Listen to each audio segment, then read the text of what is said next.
Question पूछा गया है, आप लोग टेंशन नहीं लीजिएगा, ठीक है ना। अच्छा प्रश्न है, पूछे गए प्रश्न है, तो आप लोग देखिएगा तभी जाके समझ में आते हैं। सबसे पहले जानिए सेंसरी ऑर्गेन होते क्या है, ठीक है। बाहरी जगत की जानकारी संवेदी अंगों के माध्यम से होती है। जैसे आप लोग को ज्ञानेंद्रियां, सेंसरी ऑर्गेन को हम लोग संवेदी ऑर्गेन को ज्ञानेंद्रियां भी कहते हैं, ठीक है। और ज्ञान इंद्रियां मतलब जो ज्ञान आपको देता हो, ठीक है, उसी इंद्रिया को ज्ञान इंद्रिया कहते हैं। जैसे हमें भूख लगता है, प्यास लगता है, आवाज़ सुनाई देता है, धूप लगता है, कोई चीज़ का स्वाद हो गया, दाब हो गया, ताप हो गया, ये सब के महसूस जो दिलाता है वही हमारा ज्ञानेंद्रियां होता है, ठीक है। तो ही कहता है बाहरी जगत मतलब बाहरी वातावरण से जानकारी संवेदी अंगों के माध्यम से ही होती है, ठीक है। चाहे हम कोई चीज़ स्वाद को पहचानते हैं, सूंघते हैं, किसी चीज़ का सेंट को गमक लेते हैं, कोई प्रकाश हो गया, कोई चीज़ का ध्वनि, जैसे गाना बज रहा है तो हम उस ध्वनि को सुनते हैं तो हम कहते हैं वो कुमार सानू के बज रहा है, हनी सिंह का बज रहा है। तो ये सब क्या होता है, हम बाहरी चीज़ों के जानकारी लेते हैं अपने संवेदी अंगों के माध्यम से, ठीक है ना।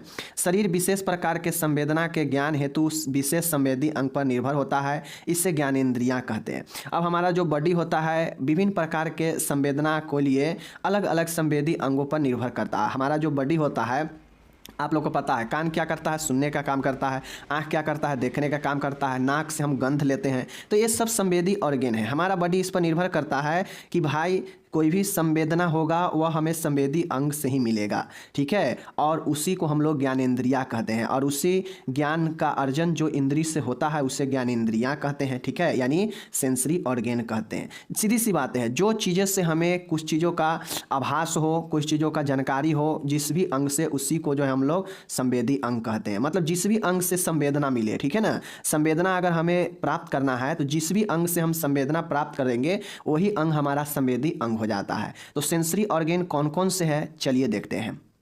यहाँ पे देखिए, मानव शरीर में 5 प्रमुख प्रकार के सेंसरी ऑर्गेन हैं। आपको ध्यान में रखना पड़ेगा, यह आपको पूछ भी देगा कोई कि भाई 5 ज्ञानेंद्रिय के नाम बताओ, कौन कौन से ज्ञानेंद्रियाँ हैं बॉडी में, शरीर में, जो सेंसरी ऑर्गेन का भी काम करता है, नाम बताओ। तो पहला होता है स्पर्श इंद्रिया, जिसे हम लोग त्वचा कहते हैं, ठीक है। त्वचा को हम लोग स्पर्श इंद्रिया कहते हैं। इसे स्पर्श इंद्रिया इसलिए कहते हैं क्योंकि त्वचा से हम जो है आपके शरीर के बॉडी को ताप का हो गया, दाब का हो गया, सर्दी का हो गया, स्पर्श का एहसास होता है त्वचा के द्वारा।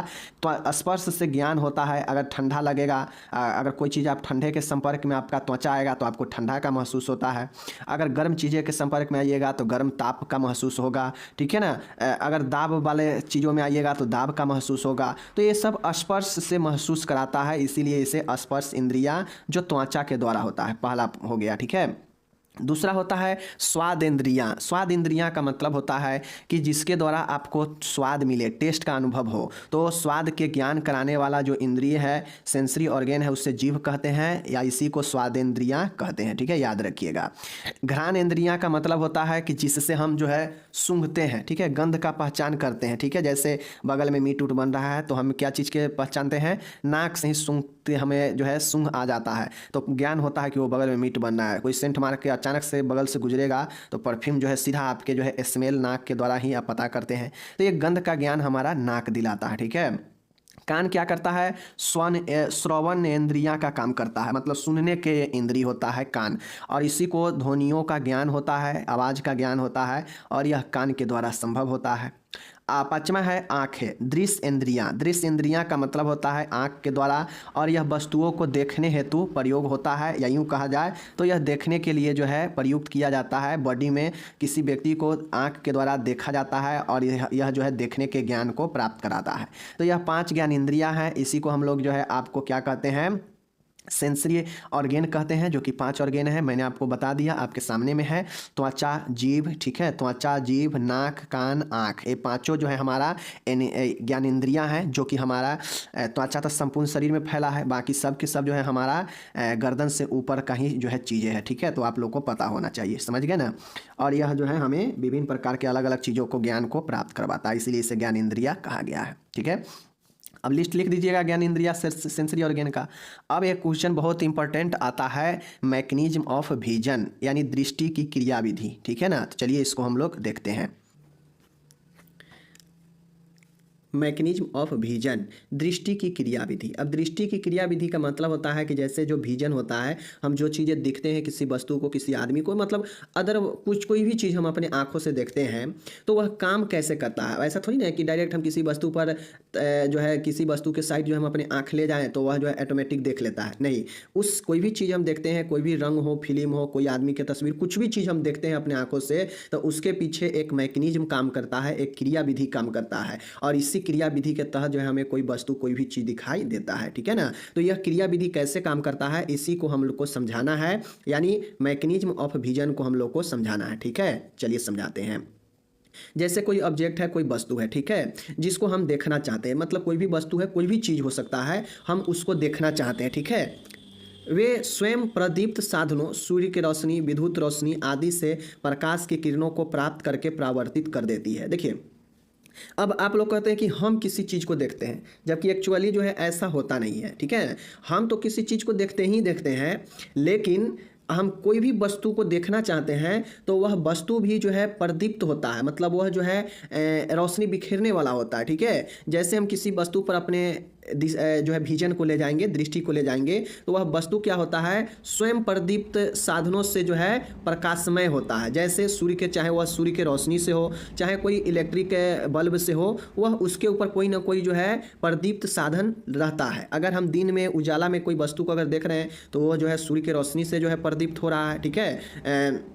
तो वह क्या करता है, अपने अंदर प्रकाश के किरणों को प्राप्त करता है, रिसीव करता है कोई भी वस्तु को जिसको हम देखना चाहते हैं।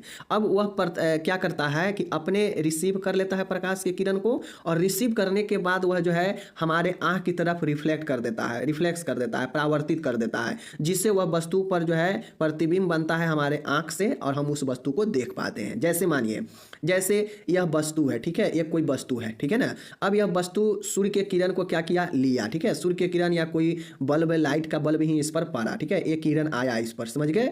अब यह जो हो गया प्रदीप्त साधन हो, इस पर कोई भी रोशनी पड़ा, यह प्रदीप्तमान हो गया, ठीक है।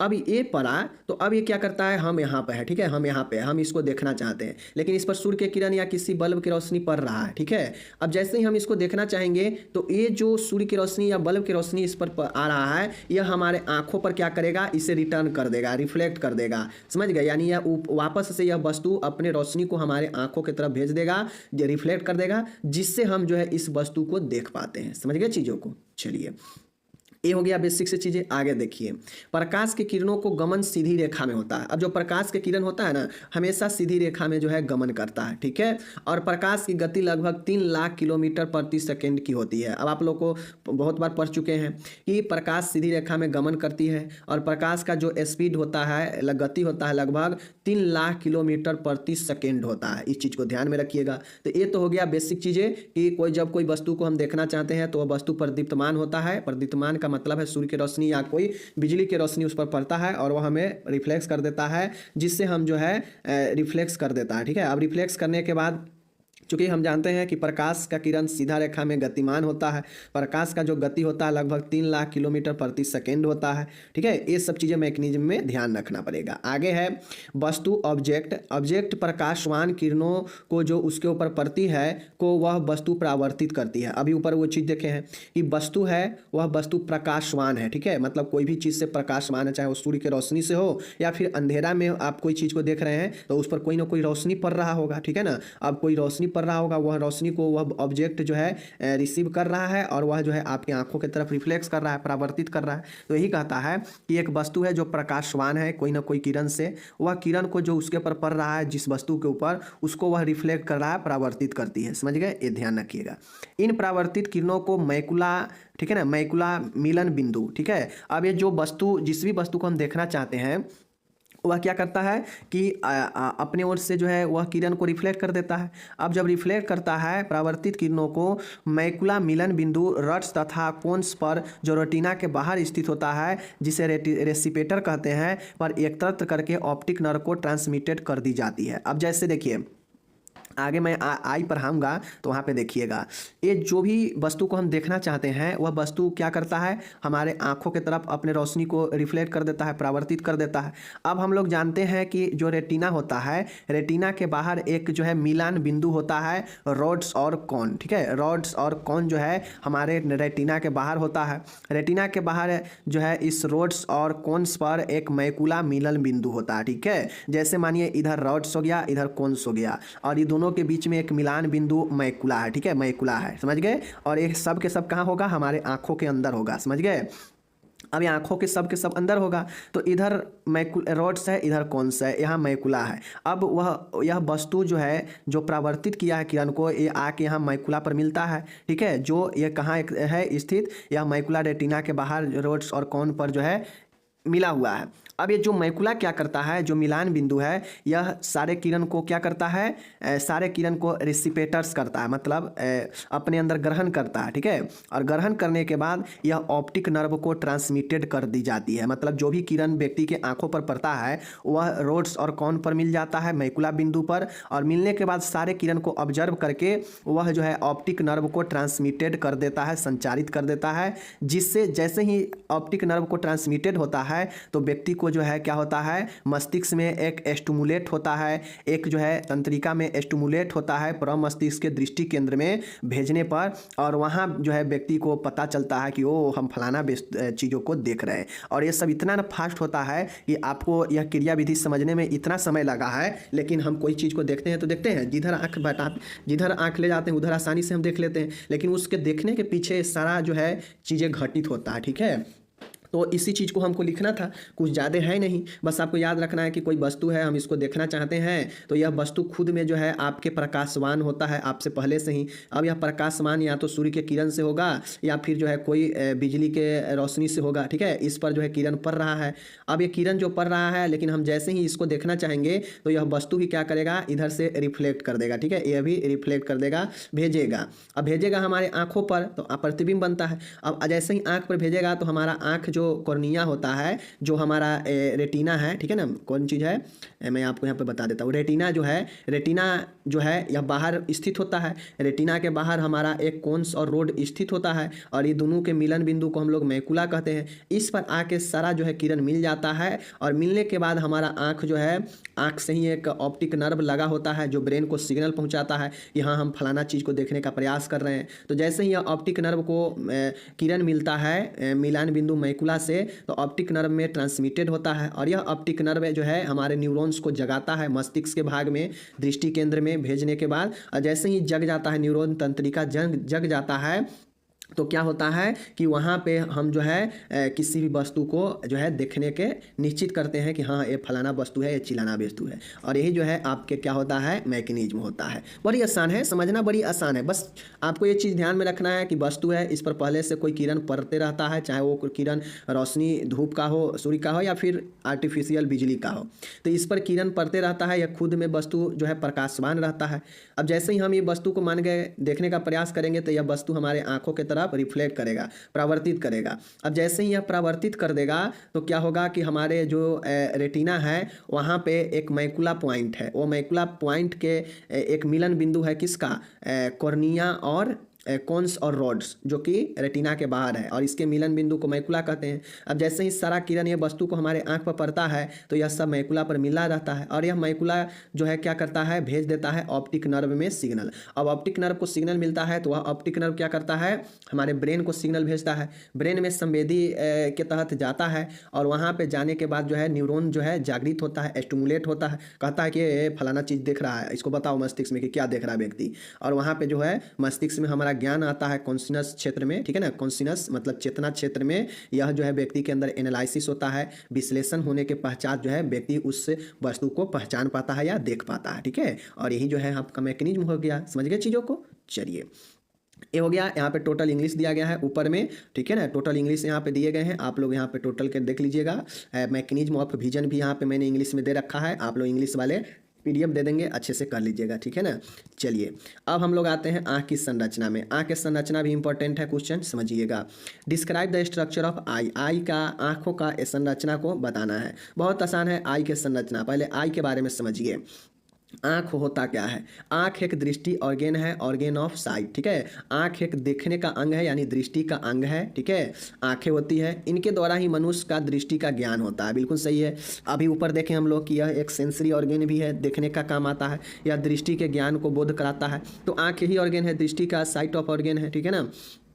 मानव शरीर में प्रत्येक ज्ञानेंद्रिया का अपना अपना प्रभाव एवं आवश्यकता होती है, बिल्कुल सही है। नाक का काम है सूंघना, ठीक है। अलग अलग काम है, सबका अलग अलग अपना प्रभाव है सभी ज्ञानेंद्रिया का। उसी ज्ञानेंद्रिया में हमारा आँख भी एक आता है, ठीक है, जो कि दृष्टि का ज्ञान करवाता है।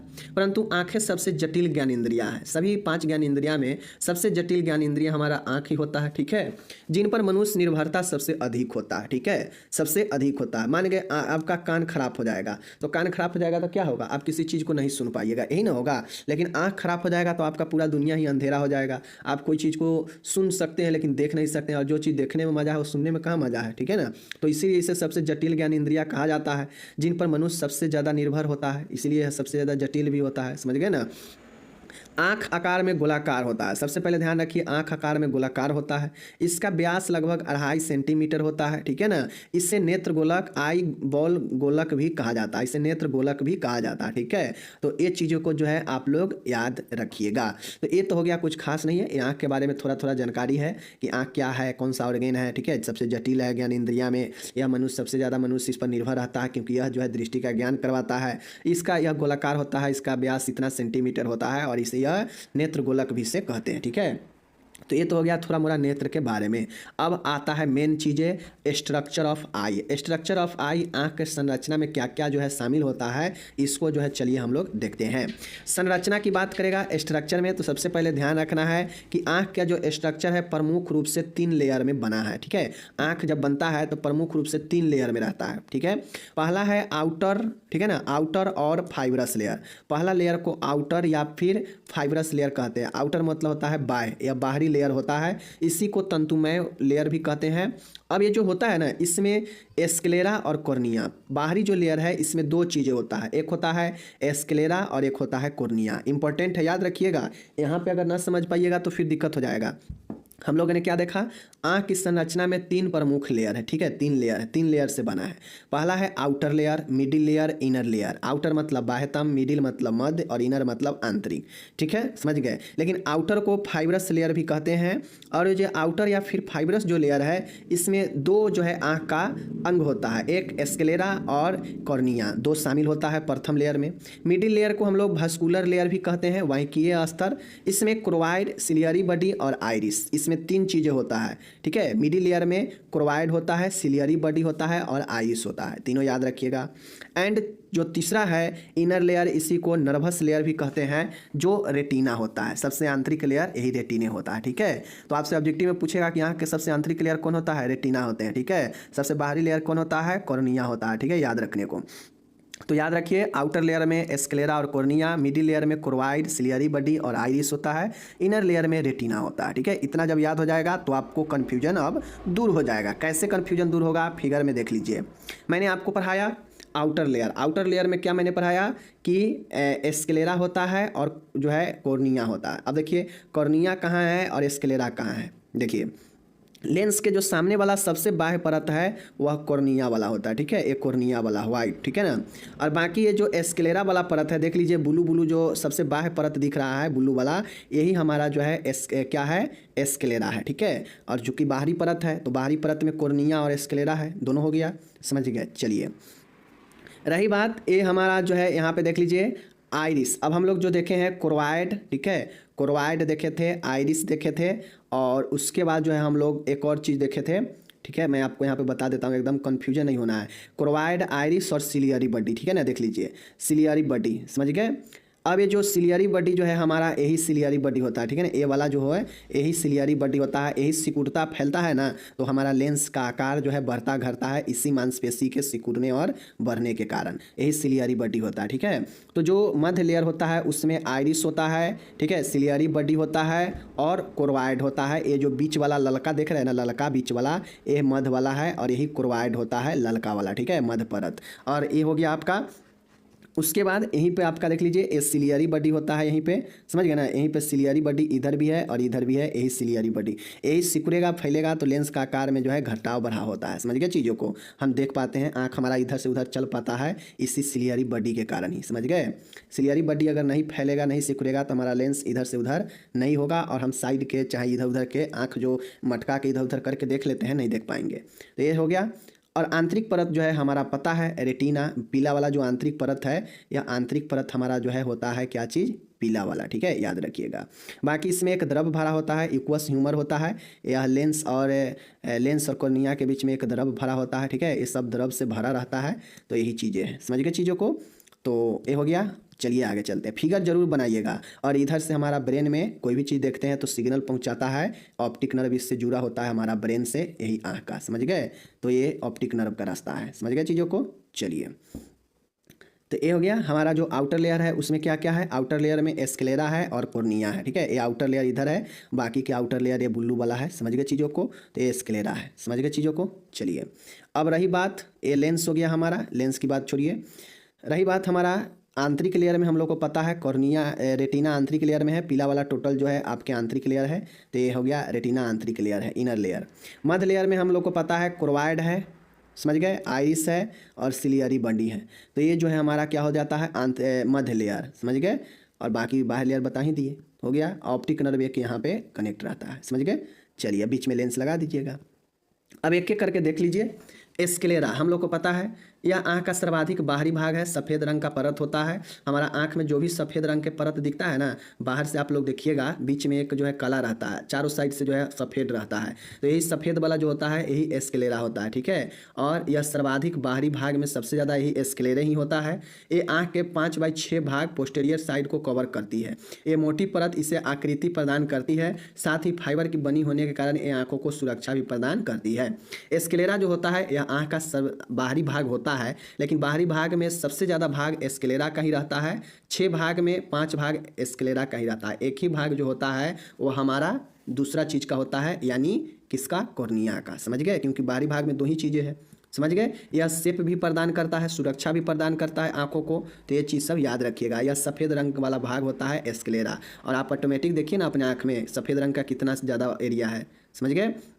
दूसरा है कॉर्निया, यह आँख का सामने से दिखाई देने वाला 1/6 भाग होता है। यह ट्रांसपेरेंट भाग कॉर्निया कहलाता है। यह कोलेजन, इलास्टिक फाइबर्स व प्रोटेग्लाइकोन से निर्मित होता है। अब आप लोग को पता होगा जो सबसे बड़ा भाग होता है वह उजला होता है, और वह जो है हमारा स्क्लेरा होता है। वहीं पे छोटा सा देखते होइएगा कि आप आँख अपने शीशा में ले जाइएगा तो देखिएगा उसमें जो है ट्रांसपेरेंट होता है, आपके आर पार उसमें दिखता है। ठीक है, तो वही कॉर्निया वाला भाग होता है। समझ गए, और यह एक भाग होता है। समझ गए, 5 भाग स्क्लेरा और 1 भाग कॉर्निया। ठीक है, याद रखिएगा, यह ट्रांसपेरेंट होता है। समझ गए चीज़ों को।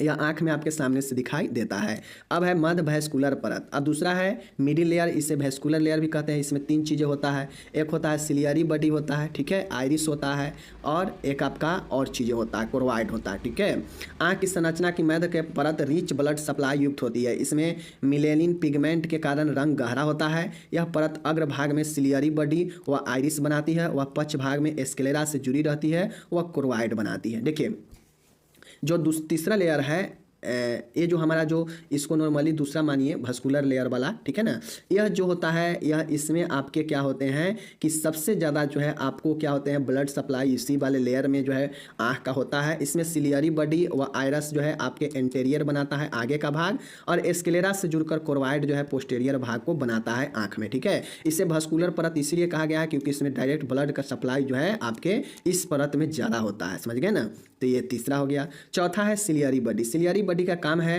ये सब हम ऑर्गेन के बारे में बता रहे हैं, बाकी लेयर में ऊपर बता दिए हैं कि इन आउटर लेयर में कौन है 2, इनर लेयर में 3 कौन है, और सॉरी मिडिल लेयर में 3 कौन है, और इनर लेयर में रेटिना ही है। तो वो सब हम बता ही दिए हैं, बाकी हम अलग अलग करके सभी के बारे में बता रहे हैं।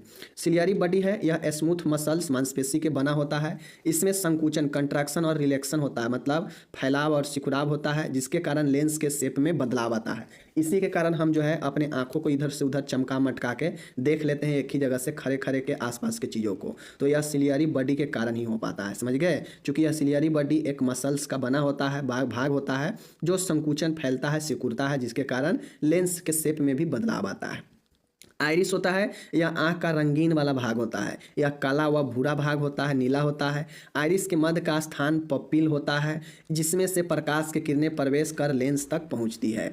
आइरिस जो होता है, आइरिस एक रंगीन गहरा काला भूरा नीला होता है। आइरिस के बीच में एक जो है पपिल होता है और इसी के जरिए जो है किरण अंदर प्रवेश करता है लेंस पर, ठीक है ना। तो ये आइरिस वाला याद रखिएगा। एंड छठा है रेटिना, ठीक है। रेटिना सबसे आखिरी अंदर वाला लेयर है।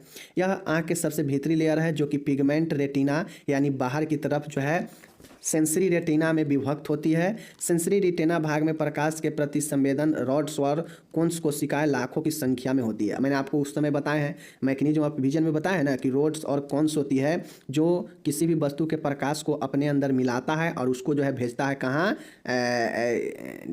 है कहाँ चूँकि यह सबसे इनर लेयर में होता है और इनर लेयर रेटिना है। रेटिना के बाहर ही जो है रोड्स और कोन्स होता है और यह रोड्स और कोन्स जो है कोई भी वस्तु से रिफ्लेक्ट किरण को जो है अपने अंदर लेता है और उसको जो है भेजता है मस्तिष्क के तरफ ऑप्टिक नर्व के द्वारा। और ऑप्टिक नर्व जो है ब्रेन को भेजता है, ब्रेन में सिग्नल मिलता है, हलचल होता है वहाँ पे न्यूरॉन में और न्यूरॉन जो है फटाक फटाक स्टिमुलेट होता है, जागता है और मस्तिष्क को बताता है कॉन्शियस क्षेत्र में, चेतना क्षेत्र में कि वो फलाना चीज़ को जो है आंख देख रहा है और हमें मस्तिष्क में ज्ञान आता है कि वही फलाना चीज़ है, ठीक है। तो यही रेटिना का यही काम होता है, समझ गए चीज़ों को।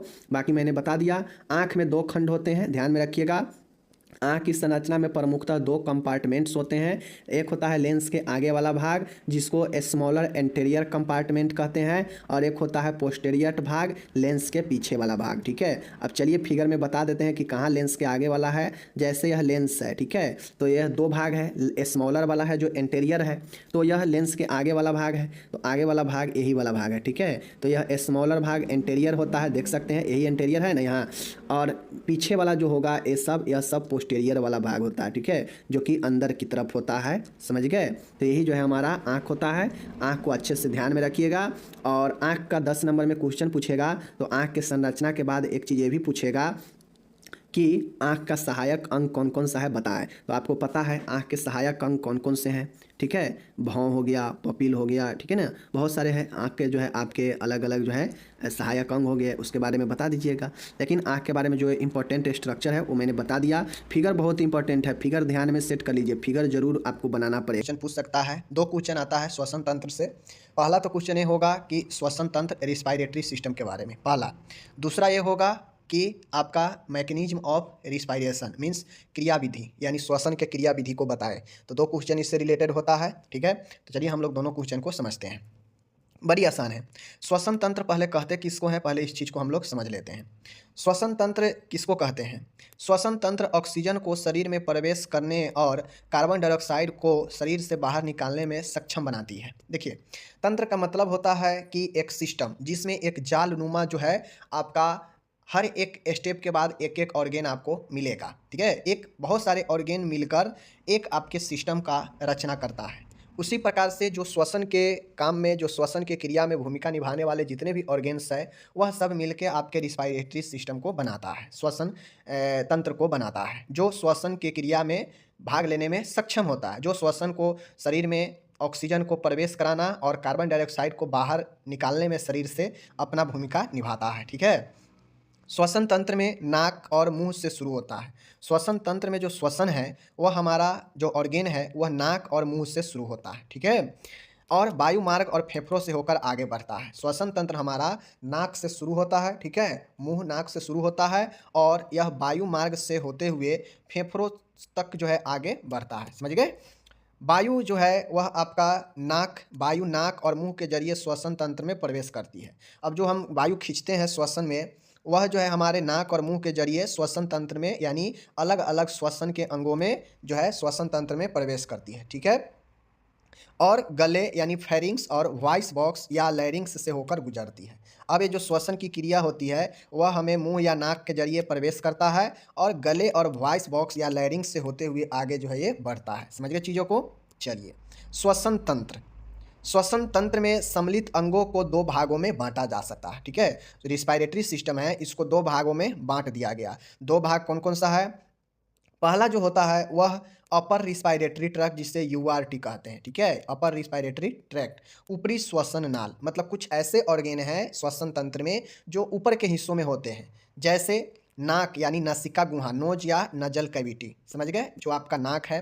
फेरिंग्स होता है जो गला होता है। लैरिंग्स होता है जो स्वर तंत्र, जो वॉइस बॉक्स जिसको बोलते हैं। तो यह 3 ऑर्गेन है जो कि ऊपर के एरिया में स्थित होते हैं, श्वसन तंत्र के ऊपरी वाले भाग में, ठीक है।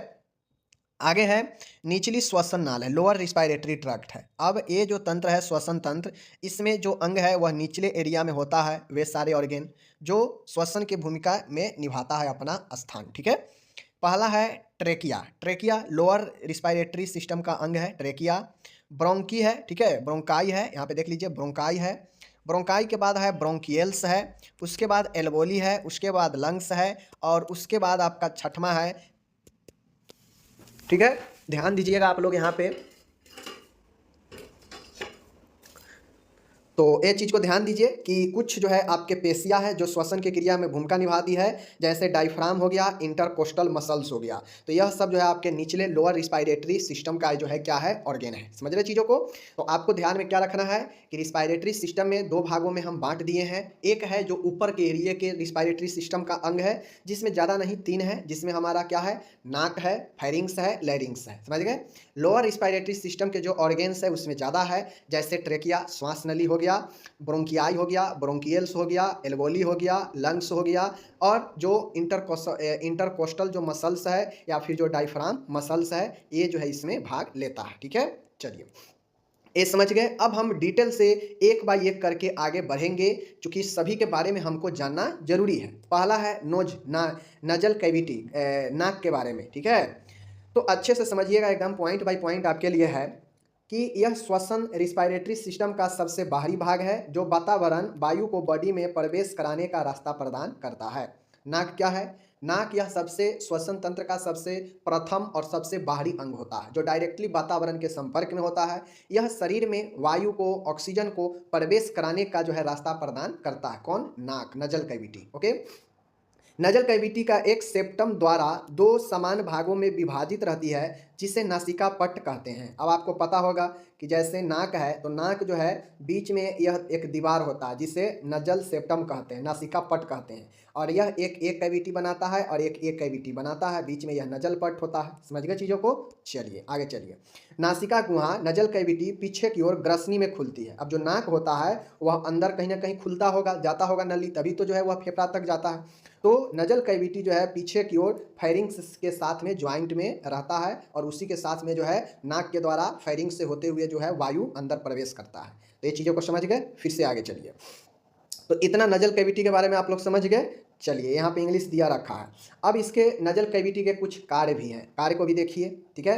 कार्य ये है कि नजल कैविटी में जो मौजूद जो छोटे छोटे नाक में जो हमारा रोआ टाइप के जो बाल होता है, वह धूल मिट्टी सूक्ष्म जीवों को रोककर उन्हें निचली श्वसन नाल में प्रवेश करने से रोकता है। अब आप लोग देखते होइएगा कि हमारे नाक में छोटे छोटे रोम होते हैं, बाल होते हैं, जो क्या करते हैं, जो अंदर जाने से धूल को, सूक्ष्म जीव को, चूंकि हम श्वसन करते हैं तो हमें तो पता नहीं ना है कि हम श्वसन ले रहे हैं, तो उसमें सिर्फ जो है वायु ही है, ऐसा तो है नहीं। उसमें जो है मिट्टी, धूल कण भी हो सकता है, सूक्ष्म जीव भी हो सकता है। तो उन सबको यह रोम जो है रोक लेता है नजल में, और वायु को जो है अंदर प्रवेश कराता है फ्रेश रूप में, ठीक है। ये चीज़ें हैं। नासिका गुहा में मौजूद जो श्लेष्मा होता है, जो म्यूकस होता है, जो चिपचिपा पदार्थ होता है नाक में, वह जो है क्या करता है, हवा को नमी प्रदान करती है, जो धूल मिट्टी आदि को अंदर जाने से रोकता है। अब जो म्यूकस होता है नाक में, वह म्यूकस क्या करता है, चिपचिपा होता है, जिसके कारण नाक में आने वाले सूक्ष्म जीव को या मिट्टी, धूल कण को अपने अंदर लपेट लेता है, रोक लेता है, जिससे धूल कण अंदर नहीं जा पाता है, ओके। यह अंतः स्रावित हवा, इंस्पायर्ड एयर से तापक्रम को शरीर के तापक्रम के अनुकूल बनाने का कार्य करता है। नजल कैविटी का यह भी काम है कि यह तापक्रम को भी मेंटेन करके रखता है। यह घ्राण तंत्रिकाओं, ओल्फैक्टरी नर्व के माध्यम से गंध का ज्ञान में भी सहायक है। अब हम कोई भी चीज़ को नाक के द्वारा ही जो है सुगंध लेते हैं, उसको जो है क्या करते हैं, सूंघते हैं, तो हमें पता चलता है कि फलाना चीज़ है, मीट बन रहा है, इधर सेंट है, ये है, वो है। तो ये पता चलता है क्योंकि हमारा नाक में एक अल्फैक्टरी नर्व होता है जो गंध के ज्ञान करवाता है। तो नाक के, नजल कैविटी के सारे काम हैं, मैंने आपको बता दिया, ठीक है। आगे चलिए। इंग्लिश दिया है, इंग्लिश वाले पढ़िएगा। दूसरा है फेरिंग्स। फेरिंग्स का क्या काम है, श्वसन तंत्र एवं पाचन तंत्र दोनों का ही पार्ट होती है। यानी फेरिंग्स जो है आपका भोजन जो मुंह से जाने वाला रास्ता है, जो इसके द्वारा भोजन जाता है, और नाक से जो हवा जाता है श्वसन वाला, वह जैसे ए हो गया नाक, ठीक है, ए हो गया हमारा मुंह, लेकिन कहीं ना कहीं ये दोनों आकर यहाँ पे एक जो है आपका दोनों जो है जुड़ता है, और यहाँ पे एक फेरिंग्स होता है जो वायु को अलग करता है और भोजन वाला नली को अलग करता है। तो यह जो दोनों का कॉमन जो पार्ट होता है वही फेरिंग्स होता है, जो पाचन तंत्र और श्वसन तंत्र दोनों का पार्ट होता है। समझ गए? आगे चलिए। अब जो फेरिंग्स है, फेरिंग्स का जो लंबाई होता है 5 से 6 इंच का होता है, यानी 12 से 15 सेंटीमीटर, तथा चौड़ाई 3 से 3.5 सेंटीमीटर का होता है। तभी जाके हम लोग जो है भर कौर या रोटी को बड़े बड़े जो है उठा उठा के खाते हैं, आराम से अंदर चला जाता है। क्यों? क्योंकि यह नली जो है इतना लंबा चौड़ा होता है। समझ गए? आगे है, संरचना के दृष्टि से इसे 3 भागों में बांटा गया है। जो हमारा फेरिंग्स है, संरचना के दृष्टि से फेरिंग्स को 3 भागों में बांटा गया है। कौन कौन से भाग है? तो ये जो भाग है यह कॉमन रास्ता को बताता है। समझ गए? जैसे नाक और फेरिंग्स, यानी जहाँ से नाक से जाने वाला रास्ता है और जो फेरिंग्स से जुड़ता है वह नोजो फेरिंग्स होता है। यह भाग नोज के ठीक पीछे होता है, यानी फेरिंग्स के जो भाग है वह नोज के ठीक पीछे होगा तो वह नोजो फेरिंग्स होगा, यानी नाक वाला से कनेक्ट होगा तो वह नोजो फेरिंग्स होगा। ठीक है? ओरो फेरिंग्स का मतलब है कि जो मुंह वाला रास्ता होगा उससे फेरिंग्स का भाग अगर जुड़ा होगा तो वह ओरो फेरिंग्स कहलाता है, क्योंकि यह भोजन और श्वसन दोनों में भूमिका है इसका फेरिंग्स का। लैरिंजो फेरिंग्स है। लैरिंजो फेरिंग्स कहने का मतलब है कि फेरिंग्स के इस भाग के आधार पर लैरिंग्स भी पाया जाता है, यानी जो लैरिंग्स होता है वह भी जो है आपके फेरिंग्स के साथ कनेक्ट होता है। यानी फेरिंग्स एक प्रकार से तीनों का मिलन स्थल होता है, जो अकेला जो है यहाँ पे फेरिंग्स है, और इधर से जो है यह आया आपका क्या चीज़, नोजो, ठीक है, इधर से आया ओरल और इधर से लैरिंग्स है, यानी यह जो है नोजो फेरिंग्स हो गया, यह ओरो फेरिंग्स हो गया और यह लैरिंजो फेरिंग्स हो गया। ठीक है? समझ गए चीज़ों को? चलिए, तो फेरिंग्स के तीनों प्रकार समझ गए। आगे चलिए, अब आया लैरिंग्स। लैरिंग्स जो होता है इसे हम लोग वॉइस बॉक्स यानी स्वर तंत्र भी कहते हैं, इस नाम से जानते हैं लैरिंग्स को। ओके?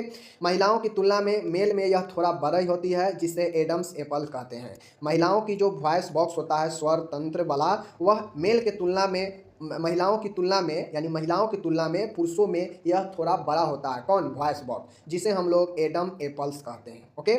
आगे चलते हैं। इनमें 4 उपस्थियां स्थित होती है, मतलब एडम एप्पल में 4 कार्टिलेज पाया जाता है। ठीक है? कौन कौन? एक होता है थायराइड उपास्थि यानी थायराइड कार्टिलेज, एक होता है क्रिक्वाइड कार्टिलेज, एक होता है एरिटेनॉइड कार्टिलेज, एक होता है एपिग्लोटिस। और यह जो एपिग्लोटिस होता है यही जो है आपको तय करता है कि भोजन वाला पदार्थ जो है भोजन में जाएगा पाचन तंत्र में, और वायु जो है वह श्वसन तंत्र में जाएगा फेफड़ा की ओर। यही एपिग्लोटस जो है खुलता है और बंद होता है। समझ गए? चलिए, तो ये 4 जो है लैरिंग्स का उपास्थि याद रखिएगा कि thyroid cartilage, cricoid cartilage, arytenoid cartilage और epiglottis cartilage. Okay? Vocal cord क्या होता है? मानव में 2 जोड़ी स्वर पटिया वोकल कॉर्ड पाई जाती है। यह वोकल कॉर्ड हो गया, यह सब लैरिंग्स का ही पार्ट है। वोकल कॉर्ड के फैलने एवं सिकुड़ने से घाटी द्वार छोटा अथवा बड़ा होता है। इसी के अनुरूप जो है स्वर धीमा या तेज होता है। वोकल कॉर्ड जैसे हम धीमा बोल रहे हैं तो धीमा बोलेंगे तो यह उसी अनुसार फैलेगा, अगर हम तेज बोलेंगे तो यह ज़्यादा फैलेगा। इसी अनुसार से जो है आवाज़ जो है धीमा और तेज होता है वोकल कॉर्ड के फैलने और सिकुड़ने के अनुसार। ठीक है? आगे चलिए। अब आगे आता है लैरिंग्स के क्या कार्य है। लैरिंग्स का कार्य है आवाज़ उत्पादन करना। यह भोज्य पदार्थों को निचली श्वसन नाल में जाने से रोकता है। यानी लैरिंग्स का जो एक पार्ट बताए हैं एपिग्लिटस, उसका काम होता है कि भोज्य पदार्थ है तो उसको जो है पाचन तंत्र में भेजे, जो श्वसन वाला पदार्थ है मीन्स जो वायु है उसको जो है श्वसन नलिका में भेजे। यह तय कौन करता है? लैरिंग्स ही करता है। समझ गए? आगे है, अब आता है ट्रेकिया। ट्रेकिया होता है श्वसन नली। यह एक अर्ध प्रदर्शक नलिका होती है। ट्रेकिया जो है वह एक श्वसन की नली होती है जो कि ऊपर की ओर लैरिंग्स से जुड़ी होती है, जबकि नीचे की ओर वक्षीय गुहा थोरेटिक कैविटी में जाकर 2 पार्ट में बट जाती है, जिसे ब्रोंकियाई कहते हैं। जैसे ये नली है, ठीक है, ये नली है, यही ट्रेकिया है। समझ गए? ये ट्रेकिया है। ऊपर जो है ट्रेकिया लैरिंग्स के साथ जुड़ा हुआ था, समझ गए, लैरिंग्स के साथ में, यहाँ से ये ट्रेकिया हो गया। यह ट्रेकिया एक इधर फेफड़ा में एक इधर फेफड़ा में जाकर बट जाता है, तो इसे ब्रोंकाई कहते हैं हम लोग। ठीक है? ये ट्रेकिया है, ये ब्रोंकाई है। समझ गए? और ऊपर यह जुड़ा हुआ किससे है? लैरिंग्स से है। समझ गए? चलिए, ओके, ट्रेकिया समझ गए। प्रत्येक ब्रोंकाई अपने ओर के लंग में प्रवेश करती है। ये जो ट्रेकिया है, एक इधर ब्रोंकाई आया, एक इधर ब्रोंकाई आया, तो यह ब्रोंकाई अपने ओर के लंग्स में प्रवेश करता है। समझ गए? आगे है ट्रेकिया सी आकार की 16 से 20 बल्ब यानी रिंग्स पाई जाती है जो कि इसे पिचकने से रोकती है। अब जो ट्रेकिया होती है कुछ इस प्रकार से सी आकार में होती है। इसमें जो है 16 से 20 जो है वलय होता है, रिंग होता है, जो ट्रेकिया को चिपकने से रोकता है, क्योंकि ट्रेकिया अगर चिपक जाएगा तो फिर आप श्वास कैसे ले पाएंगे, ठीक है ना। तो ट्रेकिया से चिपकने के लिए यह रिंग्स काफ़ी ज़्यादा मदद करता है, जो ट्रेकिया को खोलकर एक नली के समान रखता है। ठीक है, आगे चलिए।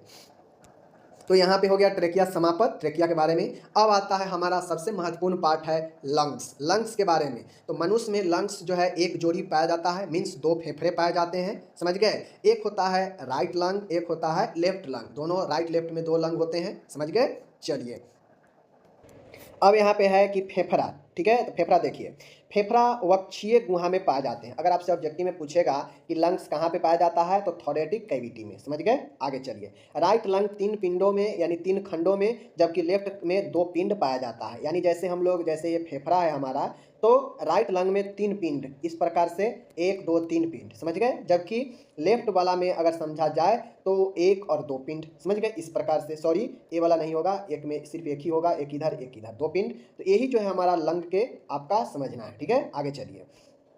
दोनों फेफड़ों के मध्य का स्थान मीडियास्टिनम कहलाता है। एकदम लाइन बाई लाइन समझिए, जैसे इधर भी फेफड़ा है, समझ गए?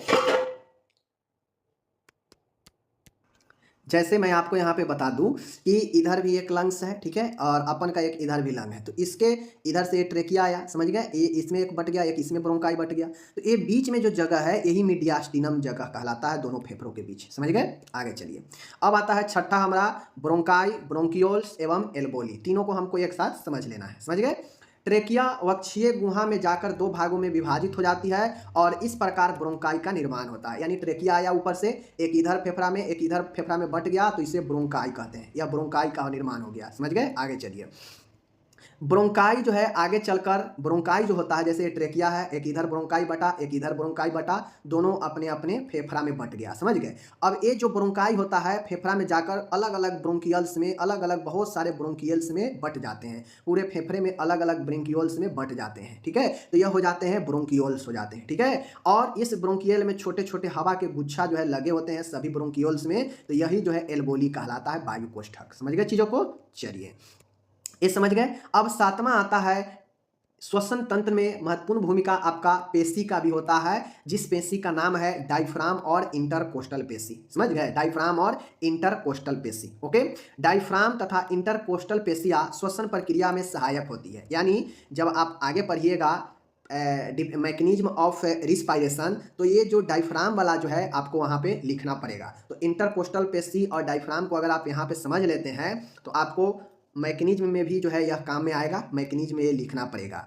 समझ गए? चलिए, डायफ्राम जो है वक्ष गुहा का उदर गुहा के बीच पाया जाता है, अर्थात यह दोनों कैविटी को अलग करता है। डायफ्राम डोम की आकृति में इस प्रकार से होता है। ऊपर जो है यह क्या करता है, थोरेटिक कैविटी को अलग करता है नीचे एब्डोमिनल कैविटी से। ठीक है, ये एब्डोमिनल कैविटी, यह थोरेटिक कैविटी, दोनों के बीच में बांटने का काम कौन करता है? डायफ्राम। और यही डायफ्राम चूंकि यह मसल्स का बना होता है, यह ऊपर उठता है तो श्वसन की क्रिया जो है क्या होता है, श्वास छोड़ा जाता है, और जब यह नीचे आता है मतलब क्या होता है कि श्वसन खींचा जाता है। समझ गए? तो ये चीजें को ध्यान में रखना है। ओके, तीसरा है डायफ्राम से अरीय पेशियां जुड़ी होती है। यानी डायफ्राम से जो है अरीय पेशी जुड़ी होती है, जिनके संकुचन से डायफ्राम चपटा हो जाता है और वक्षीय गुहा का आयतन बढ़ जाता है। जब डायफ्राम जो है नीचे की तरफ चपटा हो जाता है तो आयतन बढ़ जाता है थोरेटिक कैविटी का, जिसके कारण जो है वहाँ पे प्रेशर जो है कम हो जाता है और बाहरी वायु श्वसन नाल में अंदर की ओर प्रवेश कर जाता है। समझ गए? यानी जब डायफ्राम नीचे वाला जब चपटा हो जाता है नीचे की तरफ तो आयतन बढ़ जाता है, जिसके कारण जो है वायु प्रवेश करता है, और जब यह जो है प्रेशर जो है रिलीज करेगा तो श्वसन निकलता है। इस प्रक्रिया को अंतः श्वसन इंस्पायरेशन कहते हैं। ठीक है, ये चीज़ें ध्यान में रख लीजिए। यहाँ पे मैकेनिज्म भी आप समझ गए कि डायफ्राम से अरीय पेशियां जुड़ी रहती है, जिनके संकुचन से डायफ्राम चपटा हो जाता है। समझ गए? और वक्षीय गुहा का आयतन बढ़ जाता है। ऐसा होने से थोरेटिक जो कैविटी है, जो वक्ष गुहा है, वहाँ पे दबाव जो है कम हो जाता है, जिसके कारण जो बाहरी जो वायु होता है वह श्वसन नल में आ जाता है, प्रवेश कर जाता है, और इसी प्रक्रिया को अंतः श्वसन इंस्पायरेशन कहते हैं, यानी अंदर की ओर खींचना। ठीक है, तो अंतः श्वसन भी आप लोग यहाँ से समझ गए। इंग्लिश में यहाँ पे दिया गया है। अब आया यहाँ पे क्या चीज़, डायफ्राम के शिथिल के दौरान थोरेसिक कैविटी का आयतन कम हो जाता है और इसमें प्रेशर बढ़ जाता है। यानी जब डायफ्राम जो है शिथिल होता है, अपने जगह पर ऊपर की तरफ जाता है, तो थोरेटिक कैविटी का आयतन जो है कम हो जाता है, क्योंकि जो ये डायफ्राम है ऊपर की ओर बढ़ने लगता है, तो इस कारण प्रेशर जो है बढ़ जाता है, यह दबाव ऊपर डालता है, जिससे जो कार्बन डाइऑक्साइड वाला जो फेफड़ा में वायु है वह बाहर की ओर निकल जाता है, और इस प्रक्रिया को बहिर्श्वसन यानी एक्सपायरेशन कहते हैं, बाहर की ओर श्वसन को छोड़ना। ठीक है, तो ये दोनों समझ गए, दोनों लिख दीजिएगा। अगर क्रिया पूछेगा तो यह दोनों आप लिख दीजिएगा, इंस्पायरेशन एक्सपायरेशन, और यही जो है आपका छोड़ना और बाहर निकलना। तो दोनों क्वेश्चन यहाँ पे आपका हो गया क्लियर। ठीक है, मनुष्य में 11 जोड़ी इंटरकोस्टल मसल्स पाई जाती है जो कि रिब्स के मध्य में स्थित होती है। ये पेशियां दो प्रकार की होती है। जो रिब्स हमारा होता है ना, ए वाला रिब्स, ठीक है ना, ए वाला जो रिब्स होता है मनुष्य में, वह रिब्स में जो है आपका मांस जो है लगा होता है, वही इंटरकोस्टल मसल्स होता है जो रिब्स के मध्य में स्थित होता है, 11 जोड़ी, और यह दो प्रकार के होता है। ठीक है, दो प्रकार के, एक एक्सटर्नल इंटरकोस्टल और एक इंटरनल इंटरकोस्टल। समझ गए, यही जो है आपका हो गया समापत। अब मैकेनिज्म की बात आएगा, तो मैकेनिज्म अभी ऊपर बताए हैं कि श्वसन की प्रक्रिया या मैकेनिज्म ऑफ जो रिस्पायरेशन है वह दो प्रकार के होते हैं, एक एक्सपायरेशन और एक इंस्पायरेशन। जिस हवा में हम सांस लेते हैं और फेफड़े से बाहर छोड़ते हैं उसका दबाव अलग अलग होता है। तो मूल रूप से जब हवा के दबाव में गिरावट होती है तो वायु कोश जो एल्वेओली होता है वह रिक्त स्थान गिर जाते हैं और हवा फेफड़ों में प्रवेश करती है। ठीक है, और जैसे ही वायु कोशियों का दबाव वायुमंडलीय दबाव से अधिक हो जाता है तो वायु जो है फेफड़ा से बाहर निकल जाता है, यानी सांस छूट जाता है। हवा की प्रवाह दर दबाव अंतर के परिणाम के अनुरूप में होता है। चीज़ें को समझ गए, यह दो चरण में होता है, एक इंस्पायरेशन और एक होता है एक्सपायरेशन। इंस्पायरेशन के समय लगभग 2 सेकंड का होता है, यह आराम की अवस्था में होता है जब श्वसन अंदर की तरफ होता है। जब छोड़ने की प्रक्रिया होती है तो यह लगभग 3 सेकंड का समय रहता है इसमें, और यह जो है आपका दोनों, अब यह एक निष्क्रिय प्रक्रिया है बहिर्श्वसन, तथा यह आराम में इसकी अवधि लगभग 3 सेकंड होती है। ठीक है, तो यह प्रक्रिया आपका एक्सपायरेशन और इंस्पायरेशन दोनों आप लोग समझ गए। आगे चलिए, अगर ज़्यादा आपको मैकेनिज्म समझ में ना आए तो सीधा लिखना है इंस्पायरेशन अंतः श्वसन, जो हम लोग बाहर से वायुमंडल से वायु को लंग्स में प्रवेश करते हैं, नाक के द्वारा खींचते हैं, तो वह अंतः श्वसन हो जाएगा। इंस्पायरेशन अंदर की ओर लेना, यह एक सक्रिय प्रक्रिया होती है जिसकी अवधि आराम अवस्था में लगभग 2 सेकंड की होती है। तो इंस्पायरेशन हल्का है। उसी प्रकार से एक्सपायरेशन है, तो लंग्स से फेफड़ा से वायु का रेस्पिरेटरी ट्रैक्ट होते हुए बाहर की ओर निकलना एक्सपायरेशन कहलाता है। मतलब सीधी सी बात है कि फेफड़ा से जो डीऑक्सीजनेट जो आपका वायु है वह क्या होगा कि रिस्पायरेटरी ट्रैक्ट होते हुए बाहर निकलता है, उसी को एक्सपायरेशन कहते हैं। यह एक निष्क्रिय प्रक्रिया है तथा यह आराम अवस्था में इसकी अवधि लगभग 3 सेकंड होती है। यही इसका मैकेनिज्म हो गया। और अगर इसमें दोनों में डिटेल डायफ्राम की भूमिका भी बता दीजिएगा तो और बेहतर हो जाएगा, जो कि ऊपर बता चुके हैं, इंस्पायरेशन और एक्सपायरेशन। तो डायफ्राम भी इसमें जोड़ दीजिएगा कि डायफ्राम का क्या रोल होगा, तो वह जो है एक्सपायरेशन होगा, और क्या रोल होगा तो वह इंस्पायरेशन होगा। ठीक है।